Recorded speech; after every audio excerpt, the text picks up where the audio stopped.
Diamoli. Eccolo qui. Bentornato a Radio Rossonera, ciao Filippo. Ciao a tutti. Come stai? Buongiorno ai radioascoltatori.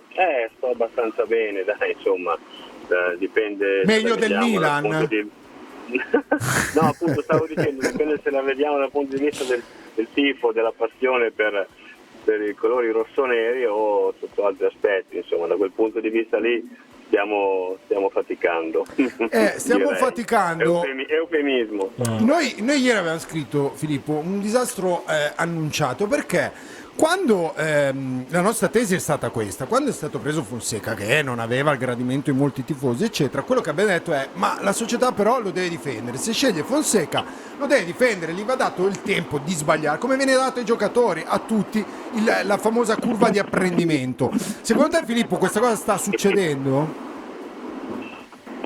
Non lo so, io mi auguro di sì perché appunto ci vuole una presa di posizione forte, importante da parte della società, no? Adesso è inutile sempre andare a riprendere i corsi e i ricorsi, però ricordo sempre che quando noi nel lontano 87 cominciamo con Sacchi, che poi ci portò a vincere tanti trofei, l'inizio fu veramente difficile, complicato, e la società alle sconfitte rispose dando veramente forza all'allenatore, lo sostenne, e poi da lì a poco cominciò una ripartenza importante. Ora è chiaro che non possiamo sempre fare dei paralleli perché le situazioni sono diverse, i momenti sono diversi, e per carità, però è indubbio che ci voglia una presa di posizione della società decisa nel difendere l'allenatore e il suo operato, e quindi comprendere anche le difficoltà dell'inizio. E in questo, Filippo, come valuti quello che è successo durante il cooling break e la successiva reazione della società?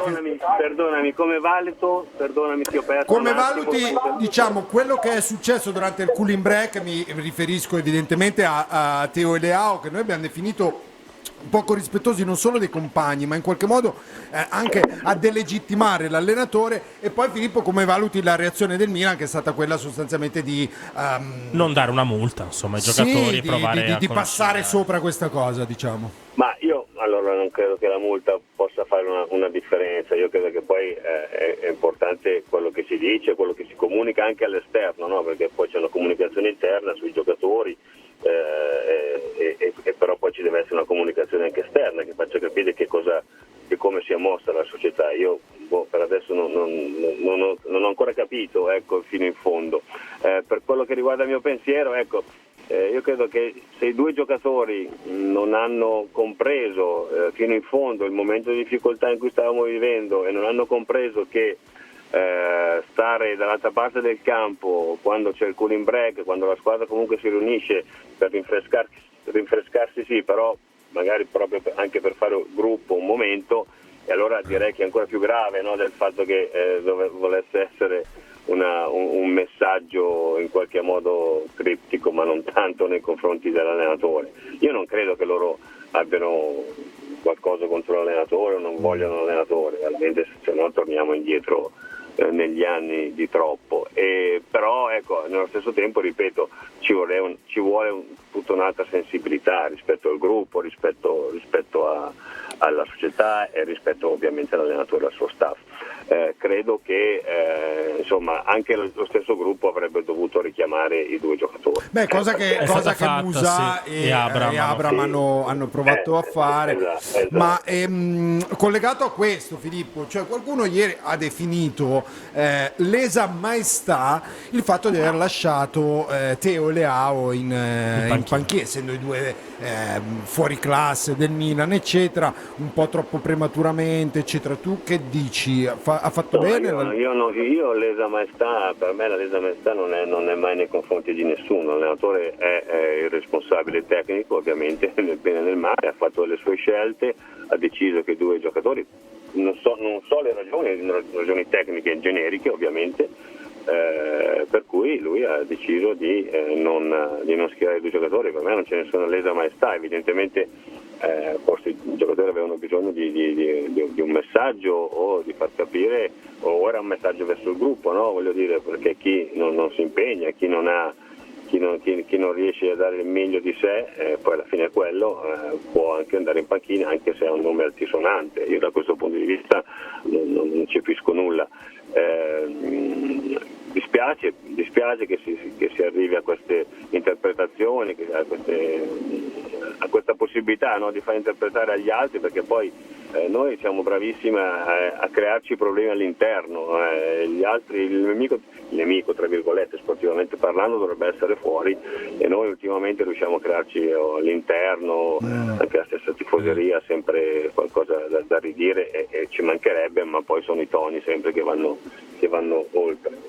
Filippo, per quanto riguarda Fonseca, mi concentro un attimo su di lui, secondo te dal punto di vista proprio tattico cosa non sta funzionando? Perché non riesce a imprimere la sua idea di gioco? Secondo te sono i giocatori che hanno delle caratteristiche troppo diverse, o una squadra assemblata forse male, modulo, che ne pensi? No, io credo che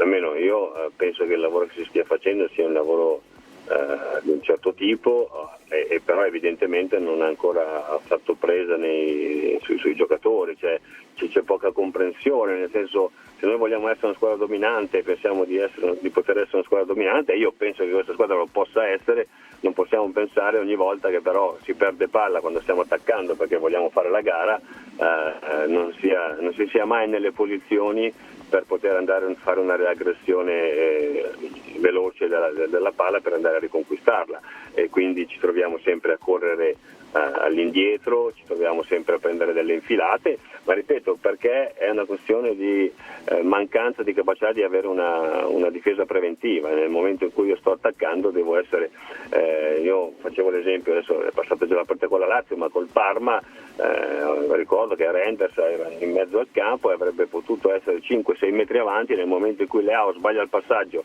e gli altri ripartono sul primo passaggio, lui con 6 metri avanti sarebbe riuscito ad andare a fare pressione al giocatore del Parma che riceve palla e fa ripartire il contropiede o la ripartenza loro. Sono questi piccoli, sono particolari, sono dettagli che però sommati danno una prestazione che non è sufficiente, è questione di attenzione, no? Il calcio non è solo atletismo, non è solo tecnica, è tutto un insieme di cose, io continuo a ripeterlo, e quindi il posizionamento, la capacità di leggere spazio e tempo è fondamentale, si dice comprensione del calcio, e questo i ragazzi ancora devono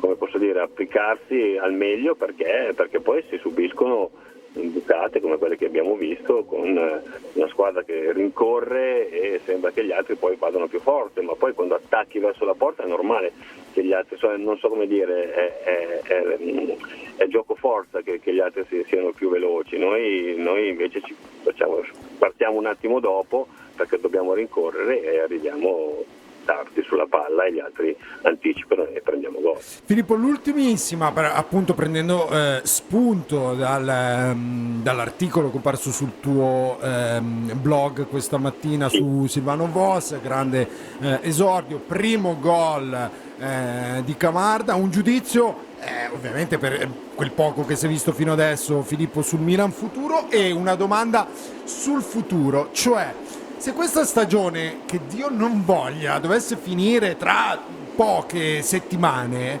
perché già la distanza dalle prime insomma è importante. No, dai, io questa seconda parte della domanda allora togli la premessa, investiamo su sti giovani, li vediamo un po' in prima squadra, li facciamo giocare un po' in prima squadra? Allora, siamo sempre lì, no? L'ho detto Fonseca, il pensiero di Fonseca è dobbiamo creare le condizioni perché i giovani possono darci una mano. Questo è vero, però poi dobbiamo davvero avere tutti il coraggio, tutti insieme, a partire dalla proprietà, dal management, dall'allenatore, dallo staff e dai tifosi, dire ok, io metto il giovane, però il giovane probabilmente avrò bisogno di tempo, dovrò dargli del tempo. Siamo disposti a darglielo? Non lo so, io dico di sì, perché ho sempre pensato in quella direzione. Parlando di Milan futuro, io ho visto la prima partita e il Milan veramente ha fatto è stato poca roba, anche lo stesso Camarda non era mai forse prima entrato in partita a Chiavari, e ieri invece c'è stata, soprattutto il secondo tempo, una crescita importante, l'ingresso di Voss ha fatto vedere cose importanti, avanti.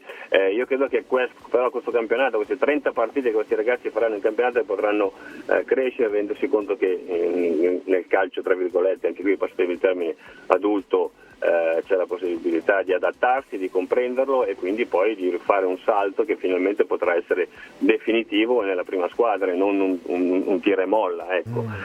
Però è compito ovviamente anche loro, è il compito di mister Bonera e di tutto di tutti gli staff tecnici, insomma, non possiamo suddividersi, ci vuole unità di intenti.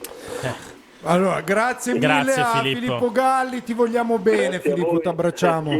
Grazie. Forza Milan, ciao. Ciao.